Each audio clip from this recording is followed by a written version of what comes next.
POTS. Postural Orthostatic Tachycardia syndrome. POTS is a syndrome that really has two criteria, but a lot of associated features. People with POTS have orthostatic intolerance, that is, they don't tolerate standing up, and they have an exaggerated orthostatic tachycardic response. Their heart rate goes up more than it should when they stand up. When you stand and gravity is displacing blood downward, your brain senses that and makes your heart beat faster, makes it beat more forcibly, and tells the blood vessels in the lower half of the body to become 3 times tighter than what they were before. That tightening pushes blood upwards towards the brain. And in POTS, they're unable to either make or maintain that tightening of blood vessels. And so blood is pulled by gravity downward. The brain, trying to compensate, will then tell the heart to beat harder and faster, and frequently it compensates enough to prevent the person from losing consciousness, but nonetheless is unable to maintain the same levels of perfusion or blood flow to the brain and other organs that were previously present. The problem with POTS is that it is a syndrome, meaning that it encompasses different symptoms.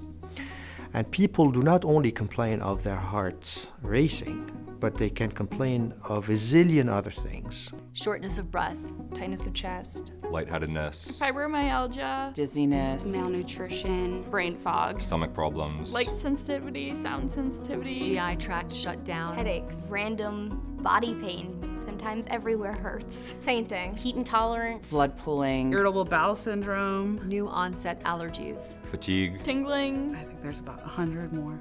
As you see, it's almost every organ of the body that is affected by this constellation of symptoms. POTS is not an isolated syndrome. It is part of a continuum, of a spectrum of conditions that range from very mild to very severe. And the common link is the autonomic nervous system. So for this reason, we put POTS as one of the major manifestations of autonomic dysfunction, or what we also call dysautonomia. Although originally we only had a very simple set of criteria to diagnose, and now we realize that comes with a whole package, and most patients have the whole package. It gets treated in a variety of ways.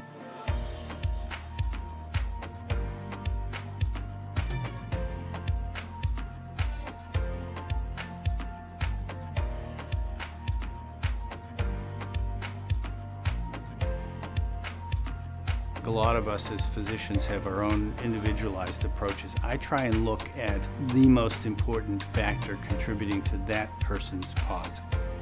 Just because someone doesn't look sick doesn't mean they aren't sick. A lot of the patients actually look like young, healthy women.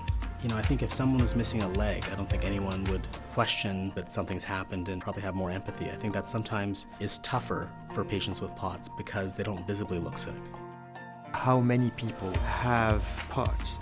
In all our experiences here, we all can say that we are overwhelmed with patients who have this condition. We started to recognize the first cases of POTS around 1993. Of course, at that time, lots of doctors thought this doesn't exist. But as the time went on and on, people realized, no, this is real, and there's a diagnosis for it. And now it's undeniable. We have major centers involved, major university programs that are really in the front lines of research.